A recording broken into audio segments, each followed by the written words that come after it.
Olá, pessoal! Chegamos à nossa última aula, aula de número 7 do nosso curso, que se chama Na Contramão Cultural.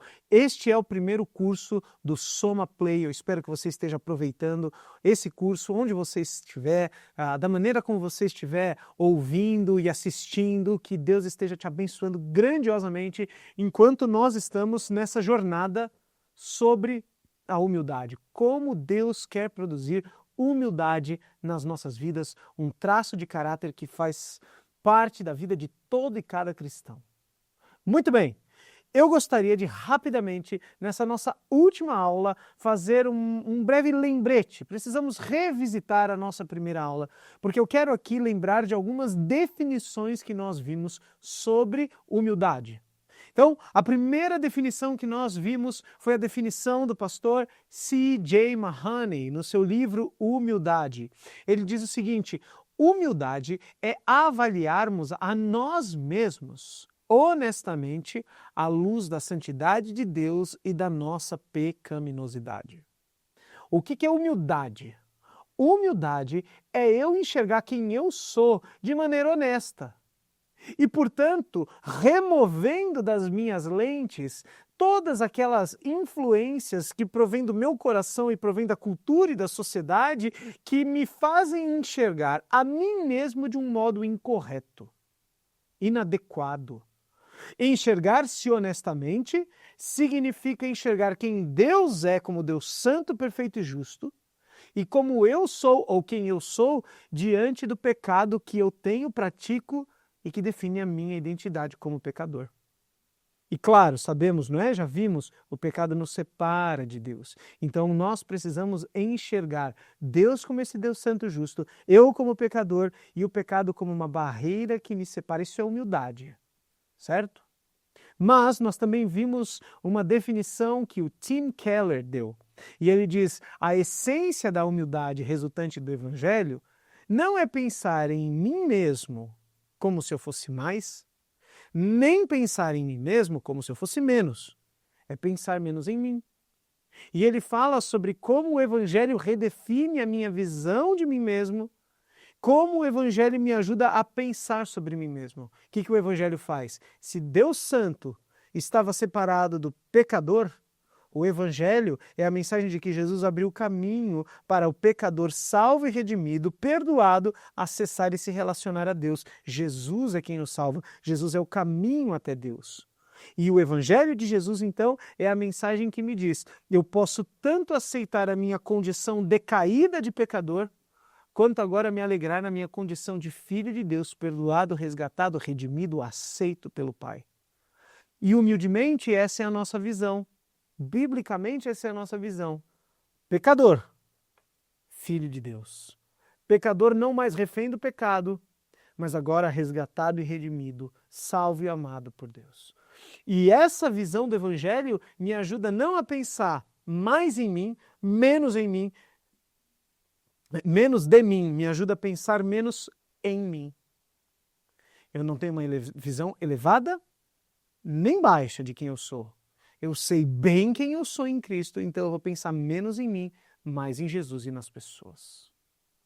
Então, essa é a nossa compreensão de humildade. Humildade, como disse Romanos 12:3 na nossa última aula, é nutrir uma visão adequada, correta, equilibrada, bíblica de quem nós somos em Jesus. A pergunta, então, final é: como nós podemos ser tornados humildes deste modo? E a resposta última está na humilhação de Cristo por nós. Nós precisamos entender o que Cristo fez por nós e como Cristo nos motiva e nos capacita a vivermos como Ele viveu. Nós precisamos então entender que Cristo voluntariamente se humilhou. Jesus escolheu se humilhar. Há um texto, Filipenses capítulo 2, versos 5 a 11, que talvez seja o texto-chave para que nós possamos entender o que é humildade, humilhação e como isso se aplica a nós. Em Filipenses capítulo 2, Paulo está rogando que a igreja se mantenha unida. Havia na igreja algum tipo de dissensão, havia na igreja algum tipo de briga. Então o que é que ele faz? O que é que ele diz? Ele diz o seguinte: vocês devem ter o mesmo modo de pensar, vocês devem ter o mesmo modo de agir, vocês devem se manter unidos. E para isso vocês precisam lembrar o que Jesus fez por vocês. Então, capítulos 2, versos 1 a 4, ele fala, tem um problema, tem dissensões, vocês precisam ser unidos. Versos 5 a 11, como que a gente se une? Quando a gente tem uma visão correta, humilde de nós mesmos, centrada no que Jesus fez. Então, no versículo 5, ele diz, seja a atitude de vocês na igreja a mesma de Cristo Jesus. Qual foi a atitude de Cristo Jesus? Veja, versículos 6 e 7.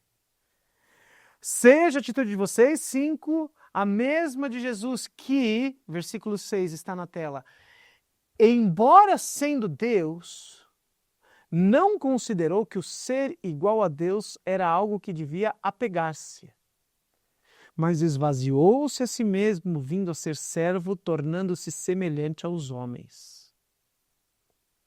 O que Paulo está dizendo? Que Jesus, embora sendo Deus, ou seja, Jesus é Deus. Jesus não é parecido com Deus, Jesus não é semideus, Jesus não é quase Deus, Jesus não é um pouquinho Deus. Jesus é Deus, é totalmente Deus. E essa é a verdade da Bíblia. Jesus é o único ser humano que tem duas naturezas, isso é, ele é ser humano, 100% homem, porque é filho de Maria, mas ele também é 100% Deus, ele é totalmente Deus porque ele é filho da Virgem. Filho da Virgem, portanto, filho do Espírito Santo que concebeu milagrosamente aquele bebê no ventre da Virgem. Jesus é totalmente homem e totalmente Deus. Então Paulo diz, Jesus que, embora sendo Deus, não considerou que o ser igual a Deus era algo que devia pegar-se. Por quê? Porque o que Deus é? Deus é digno de toda honra e toda glória. Todas as coisas foram criadas por Ele. Tudo é sustentado nele. A criação redunda em glória a Deus. Os pássaros, os peixes, a natureza, tudo culmina para a glória de Deus, tudo existe para a glória de Deus. Deus é autossuficiente. Ele não precisa de nós. Deus não necessita da nossa adoração. O que é ser Deus? É ser completamente e totalmente suficiente em si mesmo. E o Deus das Escrituras, a Trindade, Pai, Filho e Espírito Santo, são suficientes em si. Um Deus que não precisa de mais nada. Um Deus que é dono de tudo, dono de todas as riquezas, dono de todos os atributos, dono de tudo que existe. Não há nada que é melhor, não há nada que é maior. Ele é Deus. Toda a glória, toda a honra, toda a majestade são de Jesus. E o que é que ele fez? Verso 6. Embora sendo Deus, não considerou que o ser igual a Deus era algo que ele devia se apegar. Quando Deus criou todas as coisas, Deus criou todas as coisas com um plano chamado redenção. Deus não foi pego de surpresa com o pecado fazia parte daquilo que Deus permitiu para algo maior. E esse algo maior era o plano de enviar Jesus.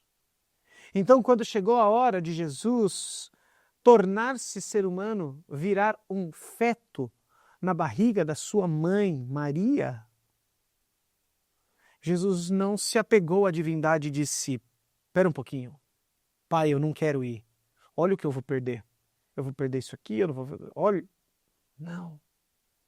Cristo não se apegou à sua glória, mas, verso 7, esvaziou-se a si mesmo, vindo a ser servo, tornando-se semelhante aos homens. Essa palavrinha esvaziou-se é a palavra kenosis no grego. E é um termo que explica o que Jesus fez, que tipo de humilhação é essa. Jesus não se esvaziou de sua divindade. Algumas pessoas vão dizer nesse texto que quando Jesus ele veio à Terra e ele se esvaziou, ele deixou de ser Deus. Ou que ele deixou de ter alguns dos atributos de Deus. Como, por exemplo, a onisciência. Mas não é isso que o texto está dizendo. Kenosis, o esvaziamento, não é um esvaziamento dos atributos, mas um esvaziamento da glória. Então, do que Jesus se esvaziou? Jesus não se esvaziou da sua essência divina, dos seus atributos divinos. Jesus se esvaziou da glória divina. E como é que nós comparamos isso? Como é que nós sabemos isso? Porque ele diz, ele esvaziou-se da glória para ser um servo, tornando-se semelhante aos homens. Então, qual é aqui a humilhação de Jesus? Deus Criador virou criatura. Ele ainda era o Criador, sim, mas agora ele era semelhante aos homens. Igual a nós. Ganhou carne, ganhou osso. O Deus Criador, que nunca morreu, agora ficou doente. Tinha resfriado. Passava mal, tinha dor de cabeça e finalmente foi morto.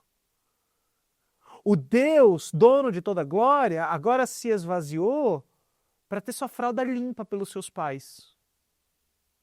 O Deus de toda glória se esvaziou para escolher a cruz e lá na cruz ser zombado, cuspido, agredido. O Deus que merece ser servido é o Deus que tornou-se servo. Qual é a questão aqui? Jesus não precisava fazer isso. Não é como se Jesus precisasse disso. Ele escolheu isso. Jesus escolheu se humilhar por nós. E como foi, ou como se deu essa humilhação? Cristo se humilhou ao tornar-se obediente ao plano do Pai. Veja a continuidade do texto, versículo 8. E Jesus, sendo encontrado em forma humana, humilhou-se a si mesmo e foi obediente até a morte e morte de cruz. Aqui nós notamos a obediência dele. Aliás, isso significa que humildade tem a ver com obediência. Significa que humildade implica reconhecer que você está servindo a algo ou alguém. E no caso aqui, Jesus decidiu ser humilde ao obedecer o plano do Pai. Nas Escrituras e dentro das funções diferentes na Trindade, o Pai enviava o Filho e o Filho aceitava o envio do Pai para morrer em nosso lugar. Então, Jesus foi obediente. Ele obedeceu em nosso lugar. Ele obedeceu ao Pai e aceitou a missão de se humilhar. Obediência e humildade andam juntos. Ninguém pode ser obediente a Deus e ao mesmo tempo arrogante, orgulhoso, presunçoso. Ninguém quer obedecer aos princípios, às ordens, às proibições de Deus, enquanto determina o que é certo e o que é errado, o que é melhor para si mesmo. Cristo escolheu obedecer ao Pai porque Cristo escolheu se humilhar. E então a nossa humildade está também ligada à nossa obediência. Nós só poderemos obedecer a Deus quando nós nos humilharmos e humildemente recebermos as suas palavras. Cristo se tornou obediente, aquele que é Criador, estava obedecendo ao Pai. E a sua obediência e a sua humildade tiveram um ápice. Qual é? Cristo se humilhou até a morte de cruz. Verso 8 nos diz isso, não é? Já lemos, mas agora a ênfase está no final. Sendo encontrado em forma humana, humilhou-se a si mesmo e foi obediente até a morte e morte de cruz. E aqui nós precisamos nos lembrar que a morte de cruz era humilhante de várias formas. Primeiro, era humilhante para o Criador. Onde já se viu o Criador morrer? Onde já se viu o Criador da vida perder a vida? Onde já se viu o sustentador da vida perder a vida? Isso não faz sentido, certo? É humilhante. Aquilo que você diz que é, você não vai mais ter. A morte de cruz é humilhante Porque também significava que Jesus ia enfrentar as dores físicas mais excruciantes que nós poderíamos sentir, mais terríveis que um homem poderia sentir. A medicina nos ensina que Jesus sofreu muito na cruz. Primeiro, nós sabemos que Jesus escolheu uma morte que foi uma morte por asfixia. A posição em que Jesus foi pregado fez com que ele fosse aos poucos, de pouco em pouco, perdendo a capacidade de respirar. Jesus não morreu porque os pregos foram colocados nas mãos e nos pés. Apesar de ser algo que também providenciou tremenda dor para ele. Jesus morreu por asfixia. E enquanto estava lá, Jesus sofreu outras dores físicas. Na cruz foi colocada sobre a cabeça de Jesus uma coroa de espinhos. E os espinhos que Jesus enfrentou, gente, não eram espinhos de rosa pequenos. Eram espinhos de grandes centímetros, que de tão afiados e de tão fortes, começaram a espetar a cabeça de Jesus. Jesus enfrentou tremenda dor física.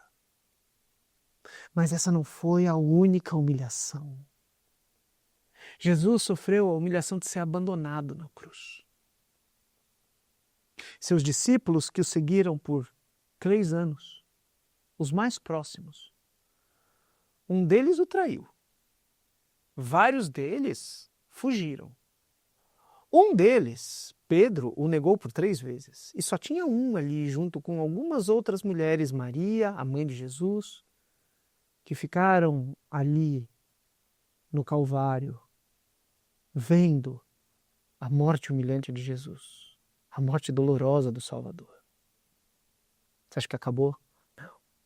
A morte de cruz foi humilhante, porque Jesus enfrentou a zombaria das pessoas. Enquanto estavam ali, as pessoas pegaram uma placa e escreveram Rei dos Judeus e colocaram em cima dele porque ele afirmou, e muitos afirmaram, que ele era o Filho de Deus, o Messias prometido. As pessoas que estavam ali embaixo, alegres com a morte de Jesus, gritavam: se você é Deus de verdade, saia daí. E esquecem que Jesus poderia rapidamente sair. Você acha que acabou a humilhação de Jesus? Jesus foi condenado num tribunal ilegítimo por um crime que ele nunca cometeu. Jesus foi levado primeiro ao tribunal dos judeus e depois ao tribunal dos romanos. E ali foi apresentada uma queixa que o próprio imperador da época, o próprio rei ali na época, Pilatos, disse: mas espera aí, esse homem não cometeu crime algum? Como é que nós podemos condená-lo? Mas as pessoas estavam tão ávidas por crucificá-lo que pediram para que então, já que ele não tinha crime, que fosse trocado. Ele fosse levado para a prisão e soltassem um homem chamado Barrabás. Que, aliás, era alguém que, de fato, tinha cometido crimes, entre eles o de promover uma revolta armada. Jesus foi condenado num tribunal sem crime algum. E ele é o supremo juiz. O juiz de todas as pessoas foi condenado por homens e juízes pecadores. Você percebe a humilhação de Jesus? A morte de cruz no Império Romano era a morte mais humilhante. Era reservada para bandidos. Aliás, Jesus foi pregado do lado de 2 bandidos. Então, quando nós estamos falando sobre humildade e humilhação, Só tem um jeito de nós encontrarmos motivação para isso. De encontrarmos poder para sermos também humilhados e humildes. Nós precisamos olhar para Jesus. Porque aquele que nunca precisou ser humilhado, nunca mereceu humilhação, foi aquele que escolheu humilhação. E ele escolheu uma humilhação que eu e você nunca aguentaríamos. A humilhação de Jesus foi uma humilhação que eu e você nunca teríamos condições de suportar. E ele escolheu a morte de cruz. Por quê? Porque ele se humilhou. David Mathis diz o seguinte: a humildade não apenas obedece a Deus como Senhor, mas continua obedecendo, mesmo quando a obediência se torna cada vez mais custosa. Para Jesus, a humilhação e a humildade custaram a sua vida. E para nós?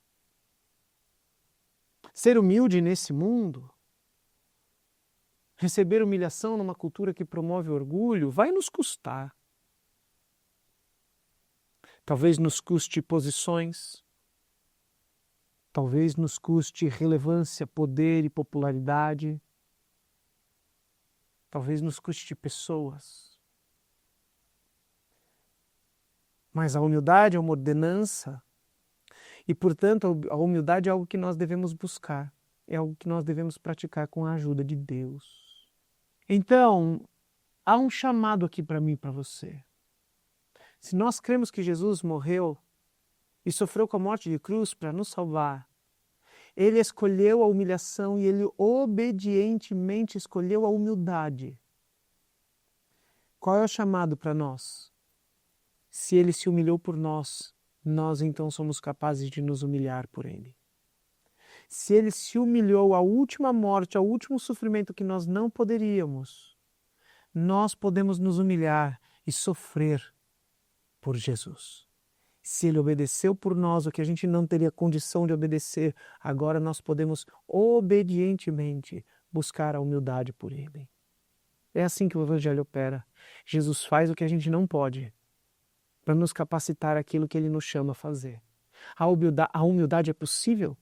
Evidente que sim, mas não por causa de nós, por causa do que Jesus fez. E aquilo que Jesus fez, ele concede a nós por meio do seu Espírito.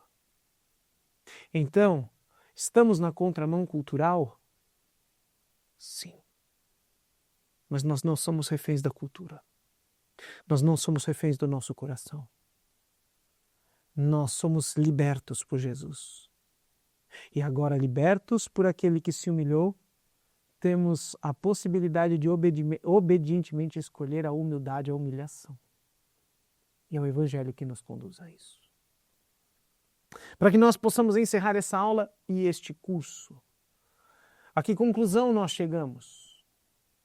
Nós chegamos à conclusão de que existem duas certezas de que nós desfrutamos em Cristo para desenvolver humildade verdadeira e bíblica. Primeira certeza, nós somos humilhados com Ele. Ninguém gosta de ser humilhado, mas nós somos. Como você sabe, esse curso encontrou o seu guia no livro Humbled, do David Mathis. E é por isso que o citamos várias vezes. Eu quero citá-lo mais uma vez. Mathis diz assim: a humildade de Cristo também significa que o mandamento de Deus não nos chama a algo que Ele mesmo não experimentou. Por mais solitários que nos sintamos em nossos momentos mais humilhantes, não estamos sozinhos. Cristo esteve lá e está conosco, cumprindo sua promessa de estar convosco todos os dias.